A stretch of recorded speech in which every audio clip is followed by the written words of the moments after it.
சர்க்கரை நோய் சிகிச்சை தவிர்ப்பதற்குரிய 5 காரணங்களும், அதற்கான விளக்கங்களும். அதாவது நம்ம எவ்வளோ விழிப்புணர்வு ஏற்படுத்தினாலும், இன்னும் நெறைய பேர் வந்து நம்மகிட்ட ட்ரீட்மெண்ட்டுக்கு வரும்போது 2 வருஷம் இருந்தது டாக்டர், 4 வருஷம் இருந்தது டாக்டர், பிரச்சனையோட வராங்க. கால் புண்ணோட வராங்க.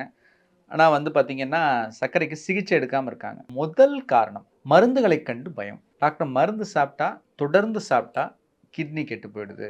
இல்ல இருதய பாதிப்பு வருது. இல்ல வந்து லிவருக்கு பிரச்சனை வந்துருது அப்படின்னு நெறைய பேர் பேசிக்கிறாங்க டாக்டர். இதனால வந்து எனக்கு மருந்து சாப்பிடுறதுக்கே பயம். ஸோ இந்த ஒரு குழப்பத்துக்கு தெளிவான ஒரு விளக்கம் என்ன அப்படின்னு கேட்டீங்கன்னா, ரொம்ப கான்ஃபிடென்ட்டா நான் சொல்லக்கூடிய ஒரு விஷயம், ஒவ்வொரு மருந்தும் சர்க்கரை நோய்க்கு இப்ப நான் வந்து சிகிச்சைக்கு குடுத்துட்டு இருக்க ஒவ்வொரு மருந்தும் 10 ஆண்டுகளுக்கு மேல ஆராய்ச்சியிலிருந்து, அதுக்கு பிறகு தான் வந்து நமக்கு வந்து யூஸ் பண்றதுக்கே குடுக்கப்பட்ட மருந்துகள். அதிலயும் பெரும்பாலான மருந்துகள் இப்ப இருக்கிற மருந்துகள் பார்த்தீங்கன்னா, ஒரு 25 வருஷம், 30 வருஷம், 40 வருஷமா வந்து நம்ம யூஸ் பண்ணிட்டு இருக்க மருந்துகள்.